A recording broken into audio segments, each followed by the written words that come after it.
Hello everyone, আমি স্মৃতি আজকে আপনাদের জন্য নিয়ে এসেছি সুস্বাদু মজাদার গাজরের মাওয়া হালুয়ার রেসিপি। দেখতেই পাচ্ছেন গাজরের এই মাওয়া হালুয়াটা কতটা লোভনীয় হয়েছে। আর এই মাওয়া হালুয়াটা দেখতে যতটা লোভনীয় হয়, খেতে কিন্তু মাশাআল্লাহ অনেক অনেক বেশি টেস্টি হয়। দেখতেই পাচ্ছেন এটা কতটা ইয়াম্মি লাগছে।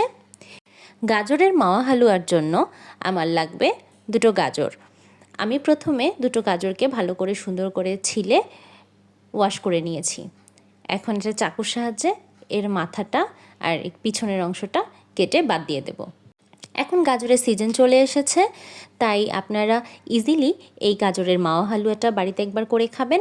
আমি গ্যারান্টি দিয়ে বলতে পারি আপনাদের সবার অবশ্যই এই গাজরের মাওয়া হালুয়াটা পছন্দ হবে। এখন আমি গাজরটাকে একটা গ্রেটারের সাহায্যে সুন্দর করে গ্রেট করে নেব। আমি একটু দেখিয়ে দিচ্ছি এটা কী রকম হবে। এই যে দেখুন, ঠিক এরকম চিকন চিকন করে আমি সম্পূর্ণ গাজরগুলোকে গ্রেট করে নিয়েছি। এই যে দেখুন ঠিক কেমন ঝরঝরে হয়েছে। এটার জন্য আপনারা প্রথমে গাজরটাকে যদি ভালো করে ধুয়ে একটু টিস্যু দিয়ে মুছে নেন, তাহলে আপনাদের গ্রেটিংটাও ঠিক এরকম হবে।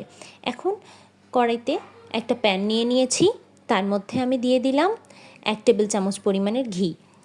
আর ঘিটা যখন গরম হয়ে যাবে তখন এর মধ্যে একটা সাদা এলাচ আর দুটো দারচিনির টুকরো দিয়ে দেব।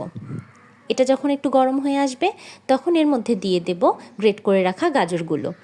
এখন গাজরগুলোকে এই ঘিয়ের সাথে সুন্দর করে নাড়াচাড়া করে নেব আর এটাকে সুন্দর করে ভেজে নেব।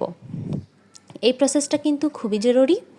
আপনারা যখন এই প্রসেসটা সুন্দরভাবে করতে পারবেন, তাহলে কিন্তু আপনাদের গাজরের যে মাওয়া হালুয়াটা হবে এটার টেস্টটা অনেক অনেক বেশি বেড়ে যাবে।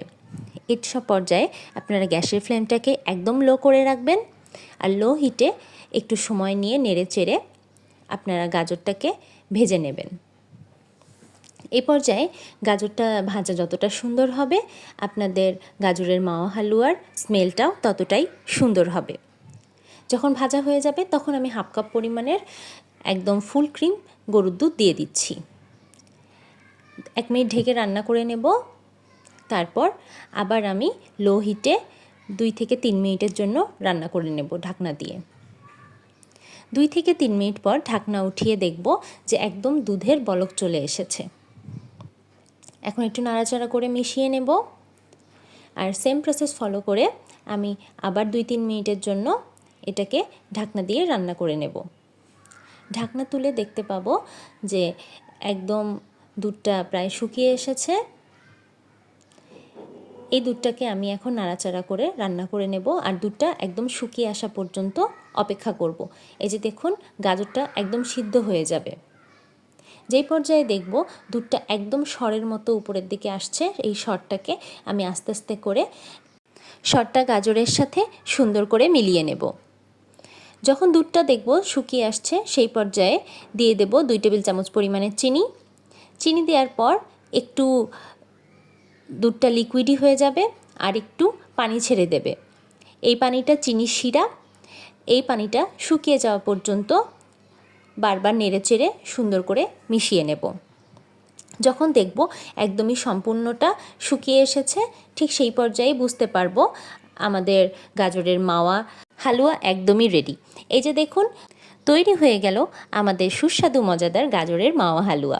এই মাওয়া হালুয়াটা কিন্তু খেতে দুর্দান্ত স্বাদের হয়। এরকম আরও অনেক ইউনিক ভিডিও পেতে আপনারা আমার চ্যানেলটিকে সাবস্ক্রাইব করুন এবং আপনাদের যদি রেসিপিটি ভালো লাগে তাহলে অবশ্যই ভিডিওটিকে একটি লাইক করে দেবেন।